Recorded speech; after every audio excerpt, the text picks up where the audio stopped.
Booni maaf ajjeefte sababni maa inni eenyutu duubaa harka qaba ragaa qabatamaa waan isinitti mu qaba hanga dhumaatti na faana tura viidiyoo sheera walii godha gaafa isin viidiyoo dhumaa waraabde ufajjeesuuf deemaa nagaatti isin jaaladha ummata kiyya bakki boqonnaa kiyyaa bakka san jettee gaafa isin murtee ofi murteessitee aada harka qabattee dhaabattu ummanni abaaramaan komantii abaarsaa komantii fokkisaa komantii lubbuu namaa balleessisu nama jalatti barreessu komantii san isinii dubbiseeti gara dubbii dhumaatti waliin deemna komantiin jalqaba irratti ani arge waan garaa nama nyaatu achitti walgarra anis dhufaan jira wallaahi tunis uf jibbitee jirti ufajjeesuudhaaf deemti obboleettii tiyya bakka sanitti boqonnaan hin jiru jireenya lafa kanarraa irratti yoo sitti mijatuu baate harri boruu miti kaleen har'an taatu jabaadhu hojjedhu obsa qabaadhu boruu jijjiiramta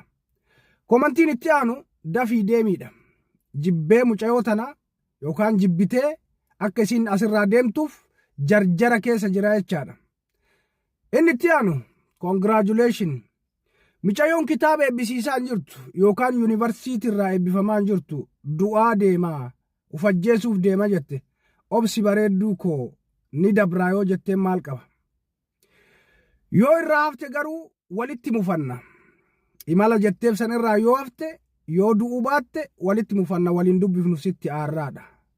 jibbi ilmi namaa sadarkaa kanatti waliif qabu maal akka ta'e ani naaf hin galle jaayisii maalitti dhiiftee laata karaan duuda lukkuu siif haa ta'u hin eebbifte moon abaartee waan isaa naaf hin galle hundaafuu hanga ummanni keenya Oromoo kun walitti jabaate addunyaa walitti hin jabaanne harkaan waa walii godhuu hin danda'u harkaan waa wal godhuu hin danda'u komantiin garaa nama balleessu komantiin miira keessa nama galchuu du'a namaaf hawwuun ummata keenyaaf waan salphaadha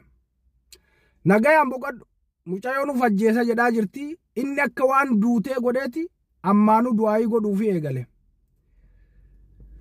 kootu je'in anatu waan karaa salphaan ittiin of ajjeeftu kennaafi yooma akka tasaa du'uu baattes anatu ajjeesaadha minno brother